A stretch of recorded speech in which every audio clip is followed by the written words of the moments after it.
Okay, so in order to avoid reading values from a file for a second round, we need to use an array, right?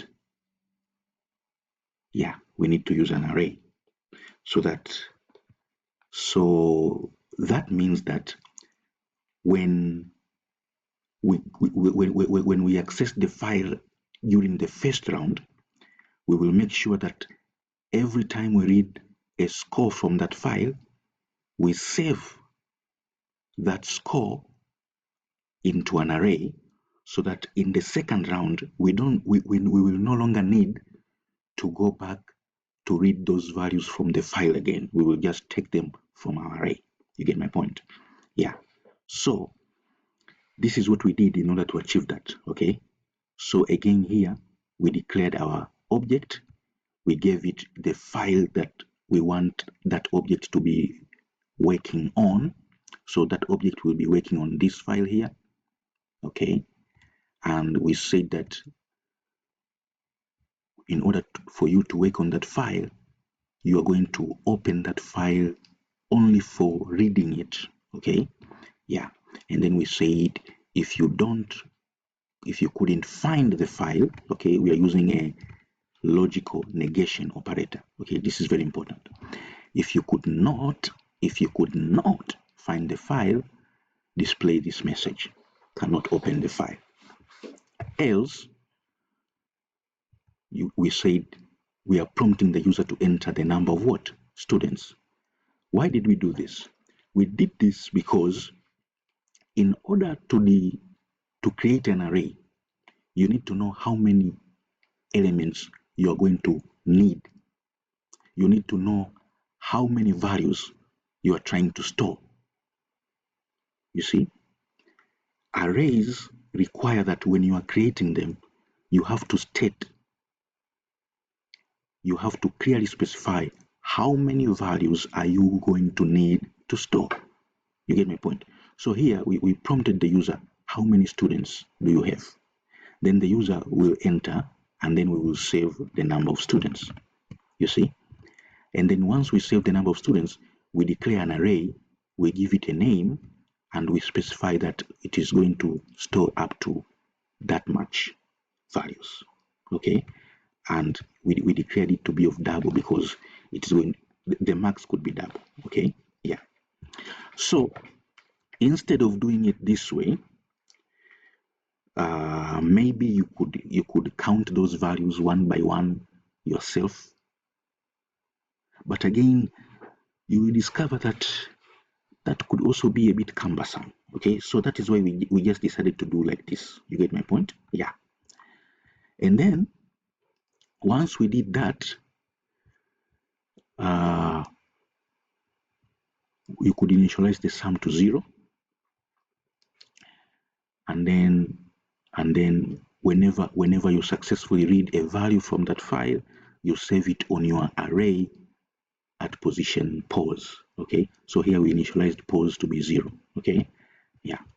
And then whenever this operation succeeds, you will be able to get inside the body of the loop, and so you're going to sum that value and you're going to increment pause.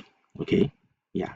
And then this is a loop, so it will continue until a point will come where you have reached the end of the file. You no longer have any more values to read from that file. So at that particular moment, the loop will terminate, the loop will stop, and execution will continue at this line here, at line number 20, where you are calculating the average. You see? Yeah.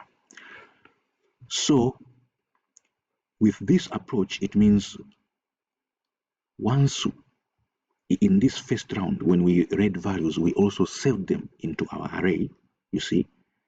And if that is so, it means when we come to the second round, whereby we are trying to determine how many students had a value below the average, we no longer need to go back to that file. We can just access the values from our array. You see? So it means here you can say from position 0 to the last position on your array, you want to compare what you have at that position on your array with the average. If that value at that position is below the average, you count that value. You count that value. You see? So this is what we did. You get my point?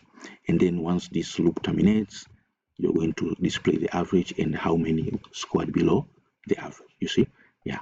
So this approach now is much better because we only access that file during the first round, and in the second round, when we need those values again, we no longer have to go to look for them from that file. We already stored them in an array, so we will now access them from our array. Now this approach is better because the array is inside RAM, so it means your program will quickly be able to access those values from the RAM. You see? Yeah. When you run this program, you will not notice any difference from the earlier one. You will not notice that maybe this one is much faster, maybe the earlier one was much slower. You see? You will not notice that. You will still see as if it's okay. But that is because our file only has a few marks. You get my point? That is why you're not going to notice the difference between the first program and the second program. But once your values has so many marks, you will see that this second program is better. You get my point?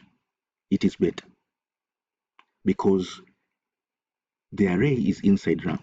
So accessing values that are from the RAM is much faster compared to accessing a value that is stored on a file which is in a hard disk. Are you together, guys? Yeah. So this second approach is much better. Okay. However, there is still an issue. There is still an issue because you are telling the user to enter the number of students that are on that file. What if the user makes a mistake and tells you that there are 20 students when actually there are 22?